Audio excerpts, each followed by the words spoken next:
Hari ini kita Ngibrit, ngabuburit, produktif. Ayo. Nah, sambil nunggu azan maghrib, sambil nunggu berbuka, biar otaknya nggak berhenti dan jalan terus. Jadi hari ini di ngabuburit kali ini kita bakal bahas tentang pendekatan dan model-model pembelajaran. Betul, tapi biar gampang kita harus bagi dua dulu gak sih? Jadi kita pertama-tama harus bahas dulu tentang pendekatannya, baru kita bahas tentang model pembelajarannya.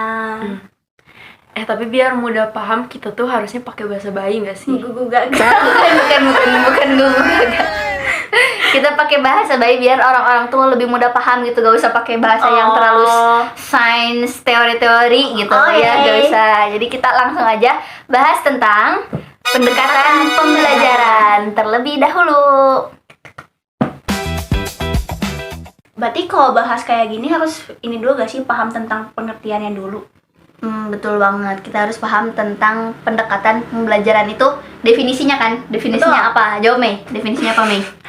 Nah, biar keren kita harus pakai dari berbagai pandangan nggak sih? Bener ya? Betul. Nah, kita cari dulu nih, ada dari pendapat Syaiful tahun 2003 yang katanya pendekatan itu cara pandang guru ke siswa.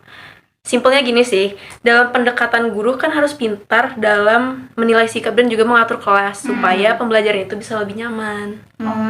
Jadi ada tujuan pembelajaran juga di situ ya, untuk membuat peserta didik nyaman gitu. Iya. Terus aku juga menemukan definisi lain nih menurut Nuryani tahun 2022. Katanya itu pendekatan adalah fokus di rencana besarnya, jadi kayak kerangka yang lebih besarnya. Terus kalau perintilannya itu tuh Nuryani menyebutnya sebagai metode atau cara detail pas ngajar. Satu pendekatan itu bisa menggunakan berbagai metode jadinya gitu, menurut Nuryani. Berarti kalau misalkan kayak gitu, si pendekatan itu kayak lebih ke arah-arahnya dan si model-model tuh kayak ke teknis-teknis biar itu tuh terarah gitu ya? Iya, Iya. betul. Nah, tapi si pendekatan ini tuh punya kategori, guys. Oh. Iya, punya kategori lagi kayak bercabang gitu loh.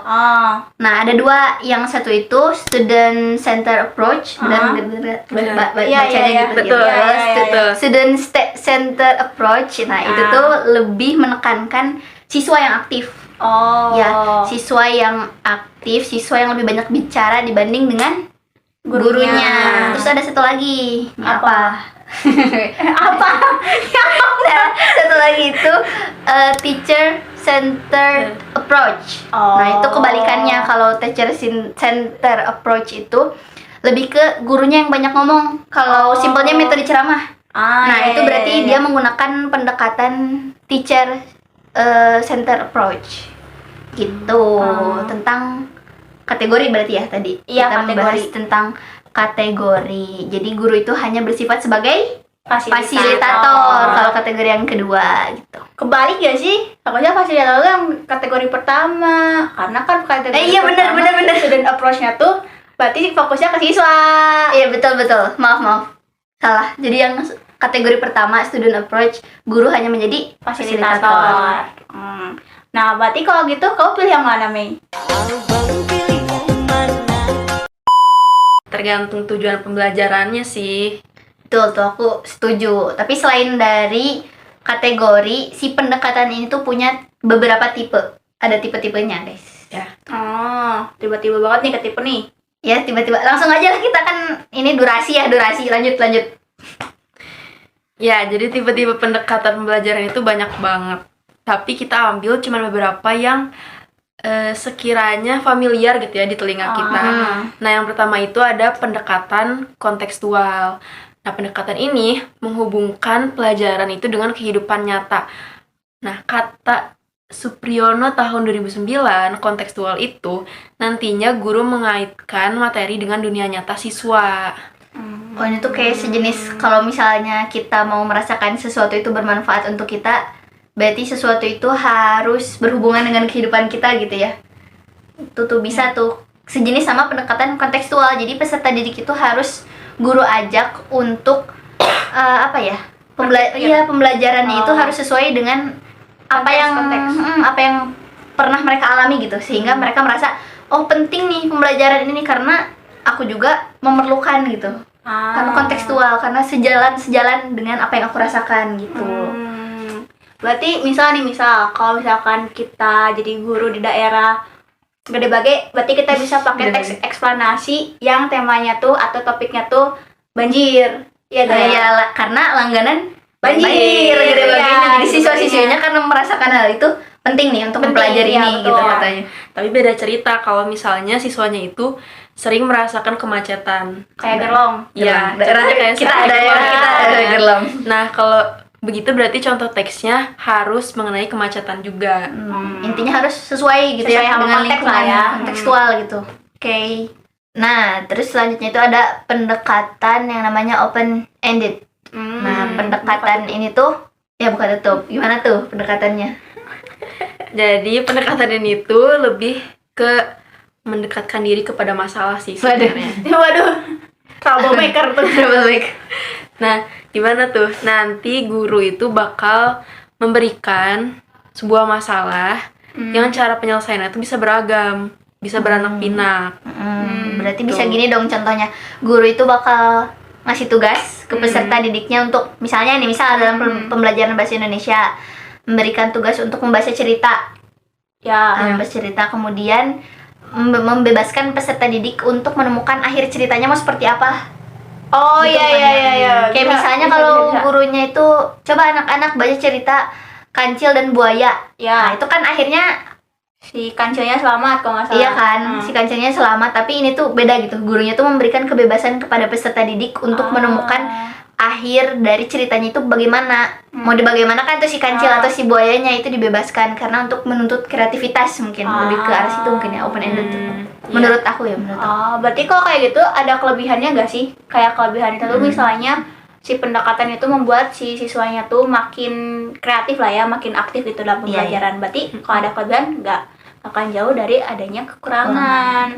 Kekurangannya berarti bisa kayak misalkan kan nggak semua anak tuh bisa menyampaikan hasil imajinasinya. Iya, Karena iya, mereka betul, tuh betul. kadang takut salah gitu loh imajinasinya. Sulit menuangkan Iya, ketulisan. Dia itu juga mulai- bisa itu. Iya, betul banget itu. Tapi kan emang setiap pendekatan itu pasti Kelebihan. punya kelebihan dan punya kekurangannya sih. Betul. Kita lanjut ke pendekatan selanjutnya ya. Oke, boleh. Tipe pendekatan selanjutnya. Nah, next itu ada pendekatan scientific. Nah, si pendekatan ini tuh ya guys, pendekatan yang paling ilmiah banget, Oh. yang paling membutuhkan logika peserta didik banget nih. Pendekatan scientific itu. Scientific tuh yang ada slogannya gak sih? Hah? Slogan. Iya, yang 5M. Apa sih? Mengamati, terus menanya, mengumpulkan, menalar, sama mengomunikasikan. Oh betul, berarti ini Kayak tuh 5S. kurang ya apa sih salam sama agak beda-beda. Ini tuh ini tuh berarti sejenis sama bukan senyum salam sapa ya. Ini tuh sejenis sama pembelajaran kita kalau di kuliah nggak sih? Bisa. Ya kan? Biasanya contoh nih ya, pertama kita tuh pasti diminta untuk mengamati terlebih dahulu kan. Untuk mempelajari apa iya. yang dosen sampaikan atau guru sampaikan. Nah, itu kita amati terlebih dahulu. Setelah diamati, baru kita diminta untuk bertanya, berdiskusi itu di kelas. Iya, Ada iya. tuh unsur M yang kedua, unsur M yang ketiga itu mengumpulkan. Nah, kita biasanya diminta untuk mengumpulkan beragam referensi kan. Kalau di kampus Iya. sih referensi ya. Kalau di tingkat sekolah apa ya bentuknya? Informasi biasanya Ya, nggak sih? menemukan banyak informasi gitu terkait topik yang dibahas di pembelajaran. M yang keberapa tuh? Keempat ya? Menalar ya? Tiga, keempat. Sekarang M yang keempat itu menalar. Pasti peserta didik atau mahasiswa itu selalu diminta untuk memahami suatu topik yang sudah ditemukan atau informasi yang sudah ditemukan itu berdasarkan penalaran pribadi.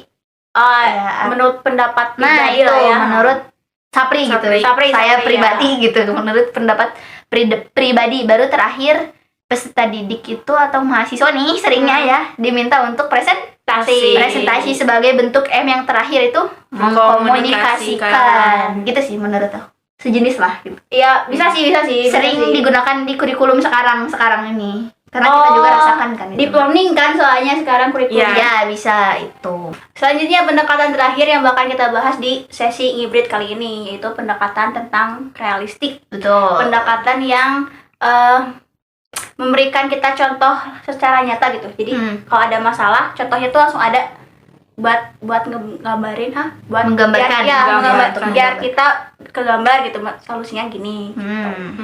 Berarti kalau pakai pendekatan ini tuh muridnya harus aktif dong. Iya, Iya. benar. Karena kalau nggak aktif berarti nanti jadi nggak seru gitu ya, nggak Iya. jalan gitu pendekatannya. Kayak misalnya nih contohnya, kan kalau di kita tuh ada yang namanya BIPA tuh. Oh iya, yang betul. penutur asing datang buat belajar bahasa Indonesia. Tapi kan suatu ketika kita pengen mengenalkan tentang budaya angklung misalkan. Nah, kita tuh bisa langsung ngedatengin atau ngasih si angklungnya tuh buat ke orang BIPA-nya biar bisa mereka gerakin. Oh, ini berarti angklung tuh misalkan alat musik yang kalau digerakin tuh baru bisa bunyi gitu.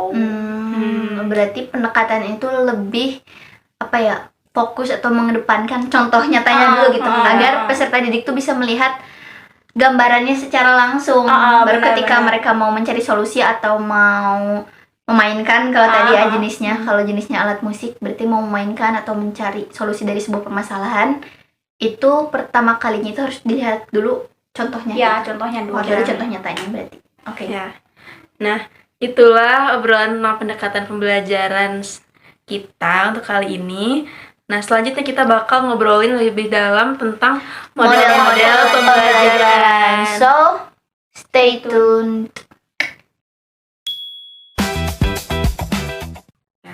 Disclaimer dulu, kalau model-model yang akan kita bahas itu bersumber dari bukunya Bruce Joyce dan juga Marcia Weil yang judulnya Models of Teaching yang edisi keempat. Betul. Nah, selain dari definisi tiap modelnya, nanti juga kita akan memberikan contoh bagaimana model itu diaplikasikan di kelas. Tapi sebelum kita masuk dulu, kita harus tahu dulu gak sih arti model pembelajaran itu apa? Iya. Nah, kata si Joyce, model pembelajaran itu adalah kerangka yang membantu guru untuk mengatur proses pembelajaran di kelas dan dapat dijadikan sebagai pedoman ketika merancang bahan ajar yang nantinya bakal dibawa juga ke kelas. Emang sih sekilas nggak ada bedanya sama pendekatan pembelajaran. Cuman kalau daripada kita penasaran, mending kita tonton sampai akhir video. Nanti di akhir baru kita Jelasin perbedaan dari pendekatan dan model pembelajaran. Ya. Ya. Sekarang yang harus kita sepahamkan itu, menurut Joyce, model pembelajaran terbagi menjadi 4 rumpun atau 4 kelompok. Nah, 4 kelompok atau 4 rumpunnya itu, yang pertama ada rumpun model pengolahan informasi atau information processing family. Yang kedua, rumpun model pribadi atau personal family. Yang ketiga itu rumpun model interaksi sosial atau social interaction family. Dan yang terakhir ada rumpun sistem perilaku atau behavioral system family. Nah, dalam tiap rumpunnya itu menghimpun banyak sekali model. Bakal banyak banget model sebenarnya. Tapi di sini kita hanya akan memberikan 2 contoh. Jadi setiap rumpun kita kasih 2 contoh model pembelajaran aja, nggak akan lebih, soalnya kan waktu. Kita bedah satu-satu dari rumpun pertama, yaitu rumpun model pembelajaran pengolahan informasi. Di model pembelajaran ini atau di rumpun ini tuh amat sangat berhubungan dengan kognitif ataupun pengetahuan peserta didik. Di dalam rumpun itu ada 2 contoh model pembelajaran, yaitu Advanced Organizer dan Concept Attainment. Ayo kita lanjutkan saja ke yang berikutnya. Nah, yang pertama ada Advanced Organizer atau AO. Model ini tuh dikembangkan oleh David Ausubel. Nah, model ini tuh menganggap bahwa pengetahuan awal peserta didik itu sangat amat penting untuk bekal materi berikutnya. Nah, si model Advanced Organizer ini punya 2 cabang lagi ketika akan digunakan di pembelajaran. Yang pertama itu ada Expository Advanced Organizer dan Comparative Advanced Organizer. 2 cabang ini tuh digunakan dalam kondisi kesiapan peserta didik yang berbeda. Nah, apa sih perbedaannya? Nah, kalau Expository Advanced Organizer itu digunakan kalau misalkan materi yang akan diajarkan gurunya tuh materi yang baru. Jadi peserta didik tuh masih belum kenal dengan materi tersebut. Nah, terus guru harus gimana? Guru tuh harus memperkenalkan materi yang sama atau relevan dengan materi yang baru ini. Kalau si Comparative Advanced Organizer ini materinya sudah dikenal murid sehingga guru cukup memberikan materi yang sudah dipelajari sebelumnya sebagai bekal. Begitu. Kalau yang Expository Advanced Organizer, contohnya itu kalau misalkan pendidik mau memberikan materi tentang analisis cerpen, tentunya pendidik harus memberikan dulu materi tentang apa saja unsur-unsur cerpennya, cerpen itu apa, baru peserta didik bisa menganalisis unsur cerpen yang ada. Nah, kalau contoh Cooperative Advanced Organizer itu misalnya nih pas guru mau memberikan materi terkait teks eksposisi, guru bisa memberikan contohnya itu dari yang teks persuasi. Kenapa teks persuasi? Karena teks persuasi itu ada kemiripannya dengan teks eksposisi. Apa miripnya? Miripnya itu mereka berdua itu sama-sama harus mencari dulu data dan mengolah data. Bedanya kalau eksposisi itu data yang diolah itu akhirnya berubah menjadi sebuah teks atau informasi. Kalau yang persuasi itu dia datanya hanya untuk sebagai bujukan atau rayuan. Nah, itulah contoh dari model pembelajaran Advanced Organizer atau AO. Selanjutnya ada model pembelajaran yang kedua di rumpun pengolahan informasi, yaitu concept-attainment. Gimana sih model ini tuh? Simpelnya, model concept-attainment ini tuh memberikan peserta didik contoh benar dan salah dari satu topik. Jadinya ada perbandingan antara yang benar dan ada yang salah. Nah, setelah itu peserta didik itu diminta untuk menganalisis atau berpikir menggunakan nalar apa sih konsep nyata atau konsep dari si materi yang akan diajarkan guru ini dari perbandingan dua contoh ini. Nah, contoh dari model pembelajaran ini tuh ada kalau di bahasa Indonesia itu tentang metafora atau kiasan. Nah, selanjutnya kita akan membahas tentang rumpun yang kedua, yaitu rumpun pribadi atau personal family. Di rumpun ini lebih fokusnya itu ke emosi dan perasaan peserta didik. Jadi seorang guru itu harus bisa mengenali atau merasakan emosi dan juga perasaan peserta didiknya. Tujuannya untuk apa? Agar bisa membantu peserta didik untuk mengenal dirinya sendiri, melatih kepercayaan diri peserta didik, dan yang terakhir untuk membuat peserta didik itu lebih berani mengekspresikan dirinya. Di dalam personally family ini ada contoh model pembelajaran, ada dua contoh. Yang pertama itu non-directive teaching, yang kedua itu ada concepts of self. Kita bedah satu-satu. Yang pertama, kita akan membahas tentang non-directive teaching atau model pembelajaran non-directive teaching. Nah, untuk model pembelajaran ini, tujuannya itu untuk melatih peserta didik agar memiliki mental dan emosi yang baik ketika mengikuti pembelajaran. Model ini juga membuat guru bisa mengenal lebih jauh tentang peserta didik. Seperti itu. Nah, kalau misalnya kita bayangkan nih, contohnya itu ketika peserta didik sedang mempelajari cerpen misalnya. Guru itu bisa meminta peserta didik membaca keseluruhan cerpen terlebih dahulu, setelahnya bertanya kepada peserta didik, apa perasaan yang kamu rasakan setelah membaca cerpen tersebut. Selain itu, guru juga bisa meminta peserta didik menceritakan pengalaman pribadinya yang sesuai dengan isi dari cerpen yang disajikan sebelumnya. Sehingga guru itu bisa mengenal latar belakang atau kisah dari masing-masing peserta didik yang mau menceritakan pengalaman pribadinya tersebut. Next, model pembelajaran yang selanjutnya di dalam rumpun pribadi ini ada concept of self. Nah, model pembelajaran ini lebih menekankan agar peserta didik itu mengenal dirinya sendiri dengan lebih baik. Karena apabila peserta didik sudah mengenal dirinya, siswa akan bisa belajar bagaimana cara belajar dengan baik. Ketika peserta didik sudah belajar dengan baik, nah dia itu akan semakin banyak mendapat keterampilan yang baru gitu. Sehingga ketika dia ingin mengembangkan keterampilan yang lainnya itu akan lebih mudah. Nah, simpelnya model ini lebih menekankan peserta didik untuk mengenal dirinya sendiri sebelum mempelajari hal-hal yang baru. Nah, itu penjelasan singkat tentang rumpun model pribadi atau personal family.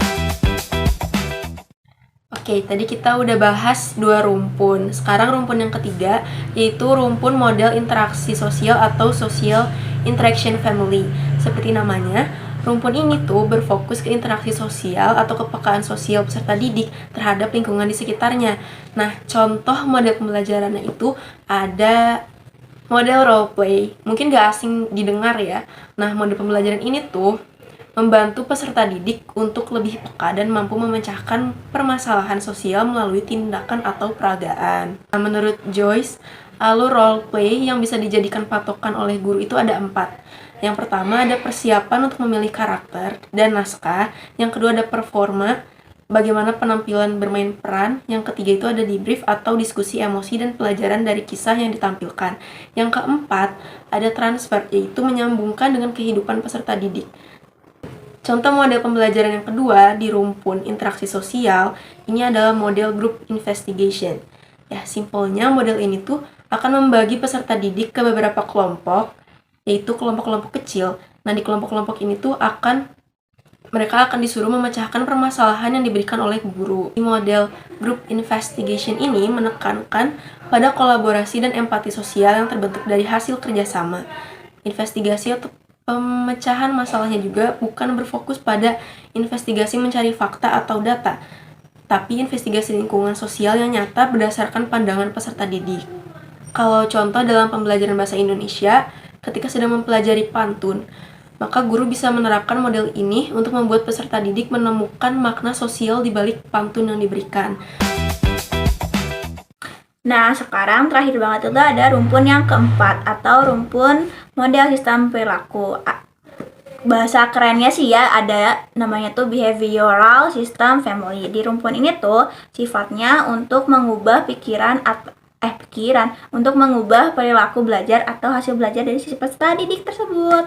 Biasanya model ini menggunakan struktur lingkungan yang teratur, arahan guru yang jelas, dan adanya observasi perilaku dalam pembelajaran oleh guru. Terus juga ada semacam sistem penguatan yang konsisten. Nah, untuk contoh model pembelajarannya itu ada direct instruction dan mastery learning.